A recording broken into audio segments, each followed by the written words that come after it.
Studij novinarstva Filozofskog fakulteta Sveučilišta u Mostaru obilježio je Dane medijske i informacijske pismenosti kroz radionice za učenike završnih razreda srednjih škola Gimnazije Mostar i Gimnazije Fra Grge Martića Mostar na televiziji Sveučilišta u Mostaru.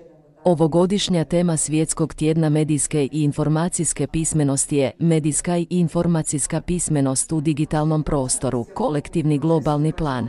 Učenici su imali priliku upoznati se s radom na televiziji te bolje razumjeti zadatke s kojima se novinari svakodnevno susreću, ali i naučiti što je to medijska i informacijska pismenost. Kao učenica Gimnazije Mostar i učenica koja će uskoro biti maturant, meni je jako drago što sam došla na današnje predavanje. Naučilo me o lažnim vijestima, informacijama, o dezinformacijama i stvari koje su mi jako korisne u budućnosti i nešto novo što nisam znala do sad. Također o pravima žena i ravnopravnosti u rodovima, u svakodnevnom životu, a i u novinarstvu, tako da mi je jako drago što sam došla. Predavanja su bila odlična, svi profesori su nas naučili nečem novom.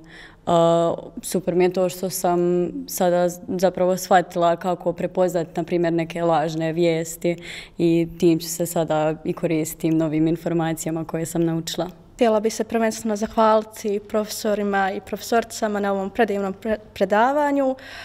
Naučili smo način snimanja kadrova, o lažnim vijestima, o ravnopravnosti žena i ove nove informacije ćemo naravno primjenjivati u našem radu u novinarskim sekcijama. Radionice za učenike održali su docent doktor znanosti Franjo Takač, profesorica doktorica znanosti Danijela Jurčić, docentica doktorica znanosti Silvana Marić-Tokić i profesorica doktorica znanosti Ivana Sivrić. Nakon radionice učenici su posjetili Filozofski fakultet Sveučilišta u Mostaru gdje im je prodekan za znanost profesor doktor znanosti Marko Odak objasnio mogućnosti studiranja na fakultetu te im je predstavio 17 studijskih skupina.